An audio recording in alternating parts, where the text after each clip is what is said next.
Yo, what is up, everybody? It's our first episode of the Wildcat Wire this year. I'm your host, Nate Thomas, and I'm joined here by Jake Janisek. And what's going on today? So pretty much on this first podcast, we're going to be talking about the game on Saturday, the Husker football game, where they lost to Colorado 33-28.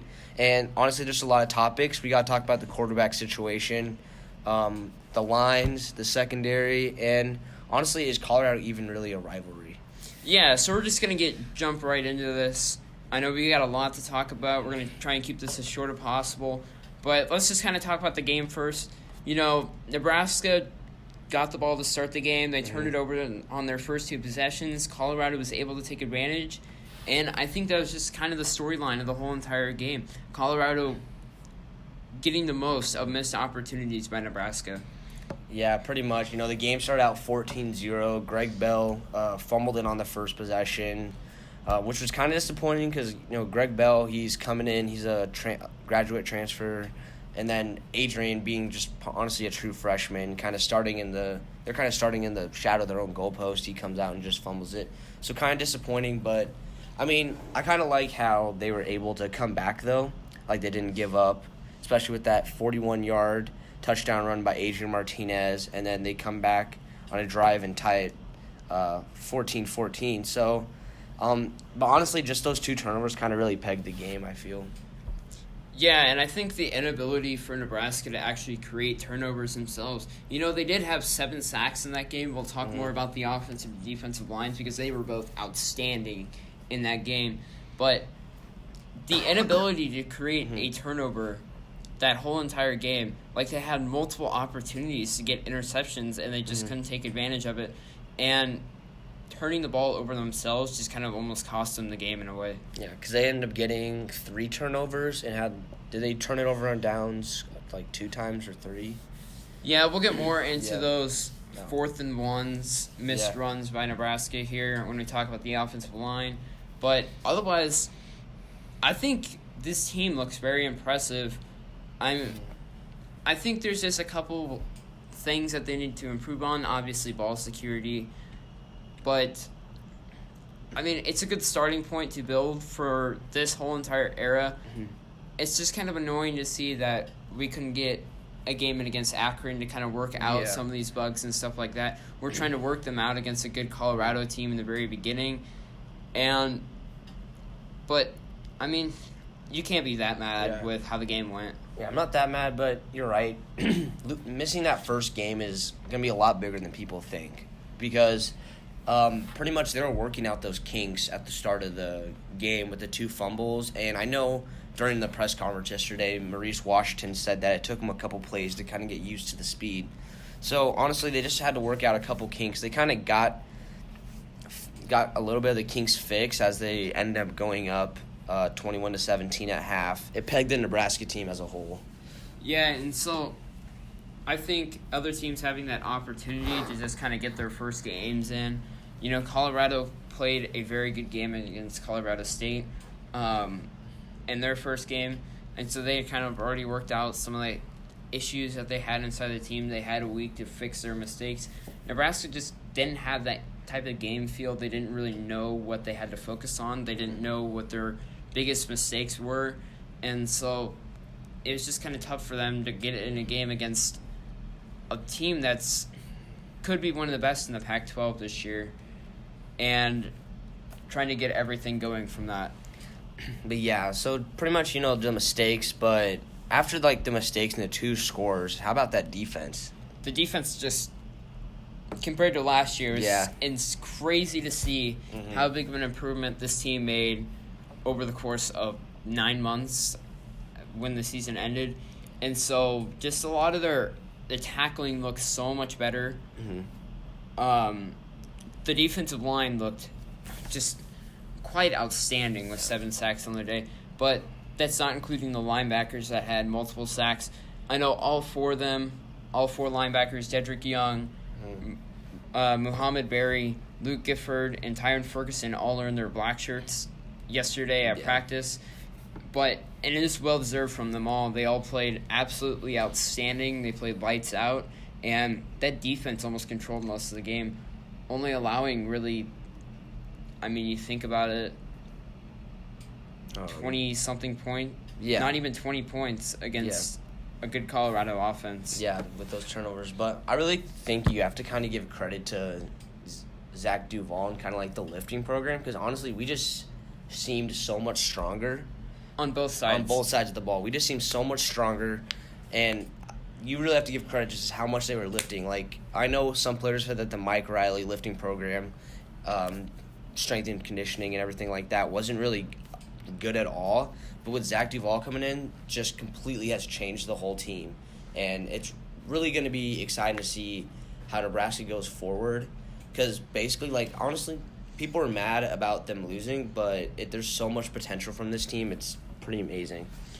Yeah, and I think you got to look first at some of these big boys up front. You know, Tanner Farmer is close to 330 pounds. Gerald Foster is listed as 335. Mick Stoltenberg even looks bigger, even though, like, he wasn't big enough already. And so to see some of these guys that are, like, willing to put in the work to be able to lift and that want to lift, they want to be the strongest that they can possibly be to win that battle up front, is just nice to see, and it's going back to the old Nebraska way. Yeah, I saw a lot from Tanner Farmer, because he pretty much, just the way he was in press conferences and talking so highly, he really seemed like just a leader on this team. Same with Gerald Foster. Yeah, and so Gerald Foster's been a captain now for the past 2 years. He's a Lincoln native. He kind of knows how this team works, the ins and the outs. He's seen the good, the bad, and I mean, you get someone in like Tanner Farmer who wants to be here. I know he's from Illinois, right outside of Chicago, but you bring in these people that want to play here, that dream of playing at a program like Nebraska, that are willing to put in the work. They want to make everybody become better, and I think that's the kind of thing that this team needs and what was really lacking a year ago. Mm-hmm. So pretty much the lines, but honestly with the defense, the one thing that wasn't very good was the secondary. And I know I've told you this now the past few days, but this team is missing a true corner. We missed that last year. You're converting Lamar Jackson, who was a strong safety in high school, who was a ball-flying tackler. You try and convert him into a corner. You're expecting him to play man-to-man coverage against some pretty good receivers that Colorado had. And it just kind of looks a little different. Yeah, and so to see Lamar Jackson trying to keep up with some really good receivers, and I mean, you look at the other side of the ball, DiCaprio Bootle. I know he's one of the fastest players on this team, and he's very good trying to keep up with players, but I mean, he played safety last year as well, and to see someone like him also trying to play corner just doesn't feel right. And you kind of see that when they drop back into coverage, they're not playing completely pressed. They kind of still have those natural safety instincts in them to kind of drop back off the ball, not watch the man. But I also think that kind of comes down to Eric Chenander and the way he plays defense. The defense is not as good as, I mean, you look at some other teams like Alabama, other SEC teams, they play a lot of press man. They're stacking so many guys in the box to stop the run.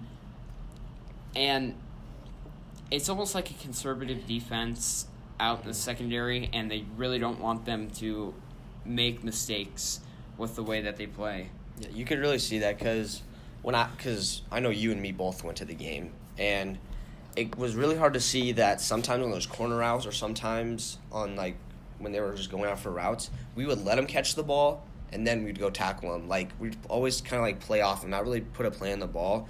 We just tried to stop big plays, it seemed more like, just because every time they caught it, that's when we tackled them. We didn't really go in and try to swat it out. Also, what I think kind of heard towards the end of the game was senior safety Trey Neal, who was on Central Florida last year, kind of a leader on this defense.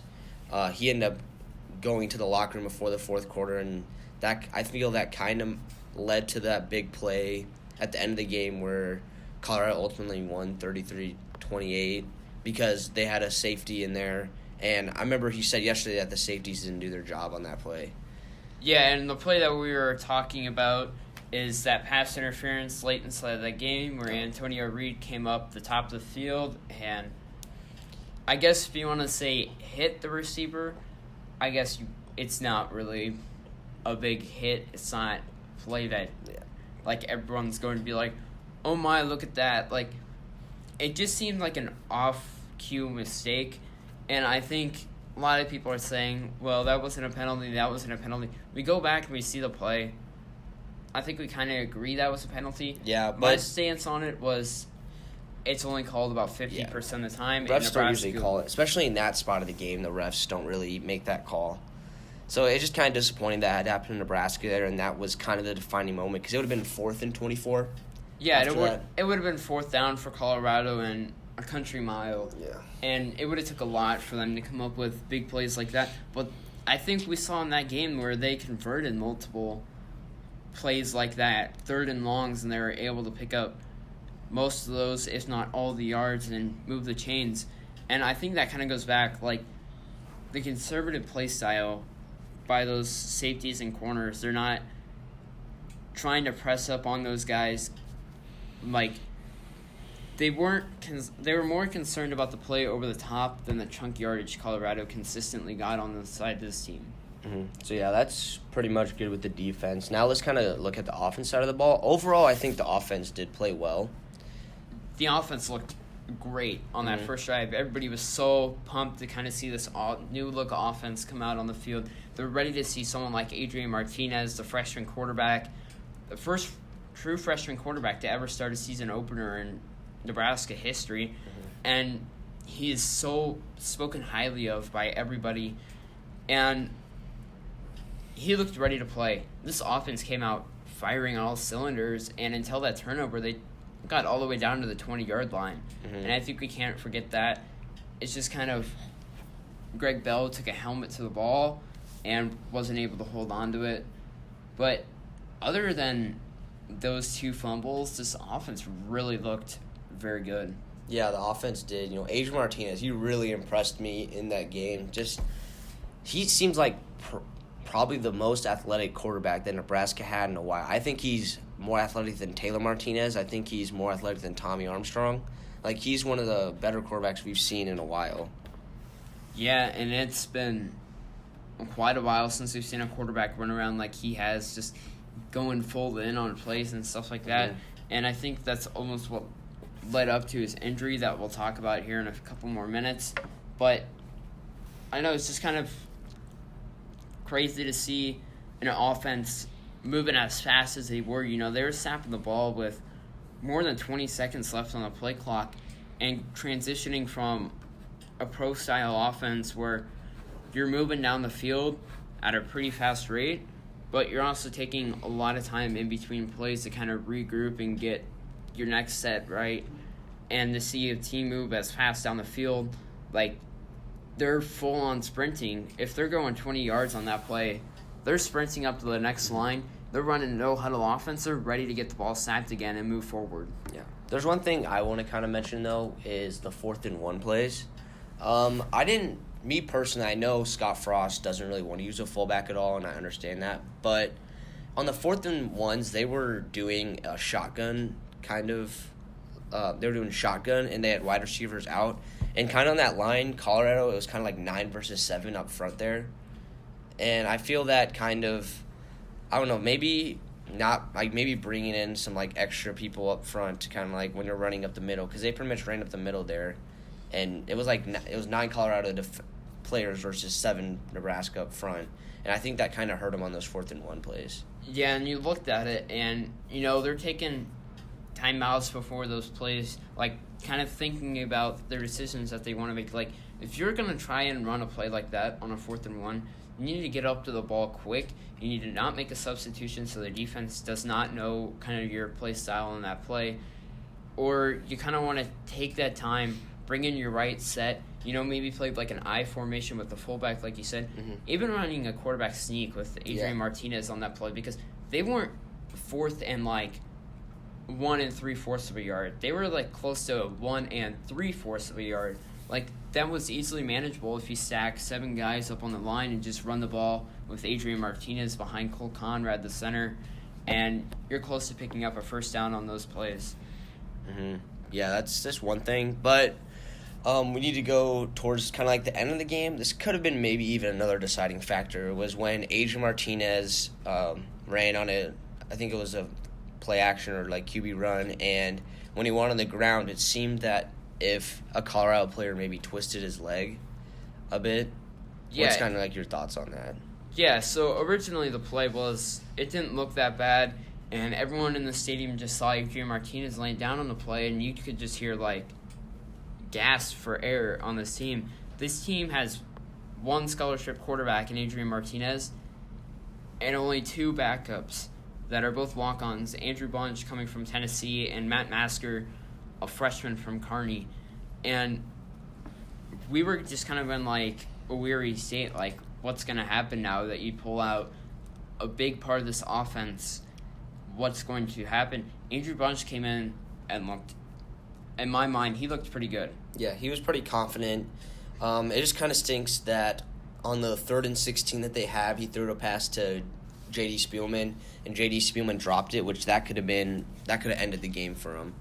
And then at the end, after the Colorado touchdown, Andrew Bunch's drive, like, coming into that situation under a minute to go, walk-on quarterback, he did not look scared at all. He didn't throw a pick. He got him down to the 20 and just couldn't get into the end zone.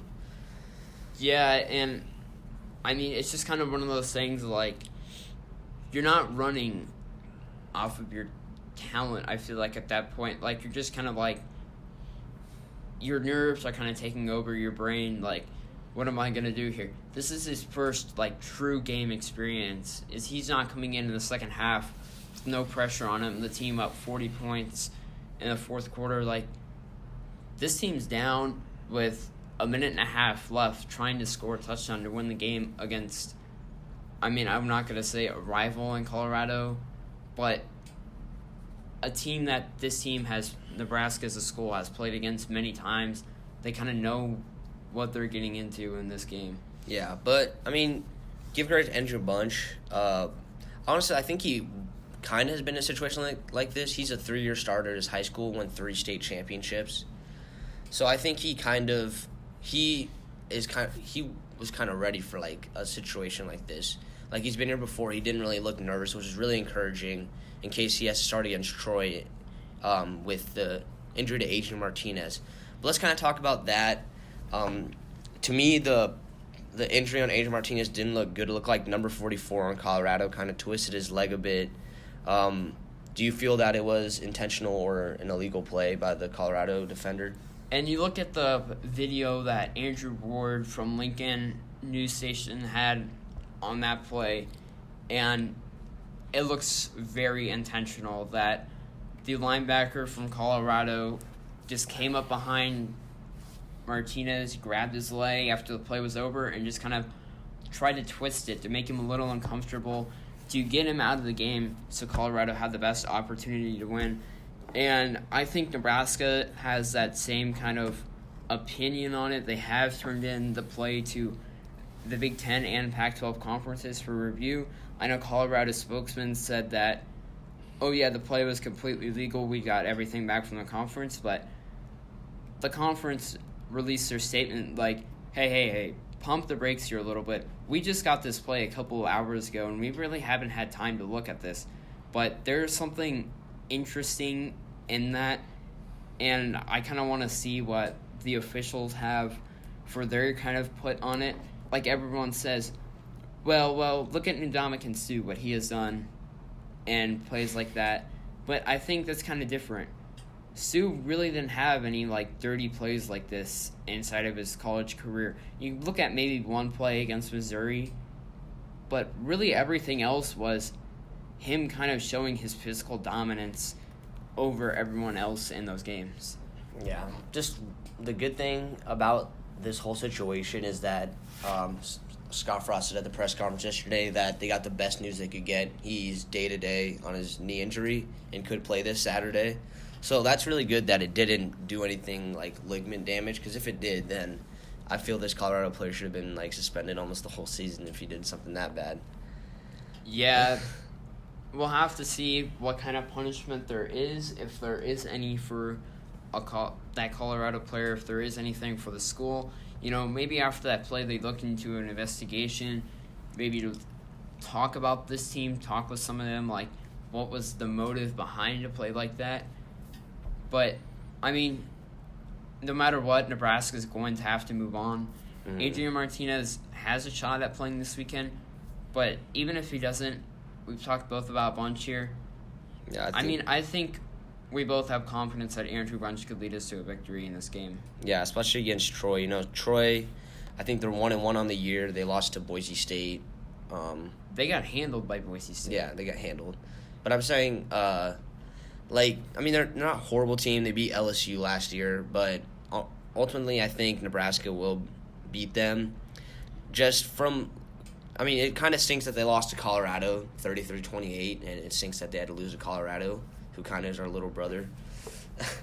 But, it kind of stinks to lose to Colorado, but there's a lot to look forward to this year. But let's kind of get into our next topic. Do we really think that Colorado is considered a rivalry?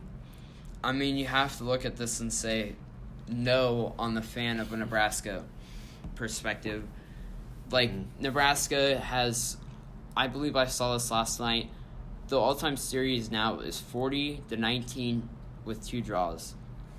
And Nebraska has beat them 21 more times than Colorado has beat Nebraska. And so you have to look at this and kind of say, you can't consider this a rivalry unless it's close to a 50-50 perspective. Yeah. And to see Colorado kind of, making plays like this, just kind of playing the way that they do, it's so bad to try and consider them a rival just because it feels like they're on a different class level than us. I know my dad was telling me about a situation that happened in Denver where a Nebraska fan was just casually watching the game, not causing a disturbance, but Colorado fans were throwing food and alcohol at him and just kind of pestering him. This really isn't the kind of team that we want to associate with, where I consider more of Wisconsin and Iowa more of a rival just because, these are highly competitive games that we play against them year in and year out. And we don't have this kind of toxic relationship with either of those schools. Mm-hmm. Yeah, overall I just don't really think Colorado is, because they've wanted this rivalry. I remember my dad was telling me back in 1990, Colorado's head coach, he pretty much started saying we hate Nebraska, I would rather be dead than in red. They just wanted this rivalry, and ultimately we've been dominating them. They just kind of got lucky this one time. Yeah, they just almost caught this Nebraska team on an off day. I'm not going to consider it an off day just because, they came out ready to play in this game. They just made a couple of mistakes. Yeah, but overall, with this game, I am still looking forward to this Husker football season. A lot to look forward to, especially with Adrian coming back. They still have a lot of games they can win. We can still get to a bowl game, and overall, I'm pretty excited for this season, Nate. And this is a very exciting time to see Scott Frost come back as the head coach of Nebraska, and it's just brought a lot of excitement into this.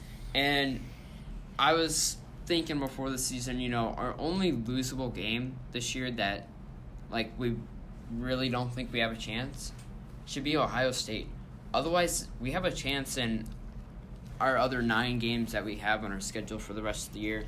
And this team could easily go 9-2 this year without a possible reschedule with a team like Akron on the schedule. Yeah, a lot to look forward to this year. And, it's just going to be an exciting year. I think that's going to do it for us here on the Wildcat Wire. I'm your host, Jake Janasek. And I'm Nate Thomas. And we'll catch you next time, guys.